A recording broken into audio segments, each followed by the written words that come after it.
Revolut to add crypto payment feature starting next month.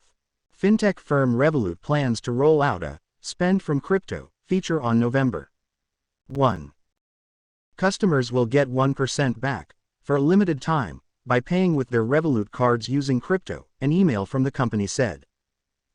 The cash back promotion is only available to users in the United Kingdom, according to company terms. Revolut introduced 29 new tokens to its crypto offerings in September, including Sol, AVAX and Shiba Inu. The firm plans to add its own native token along with a non-custodial wallet. Last month, the UK's Financial Conduct Authority (FCA) added Revolut to its cryptoasset register. Copyright 2022 The Block Crypto, Inc. All rights reserved. This article is provided for informational purposes only. It is not offered or intended to be used as legal, tax, investment, financial, or other advice.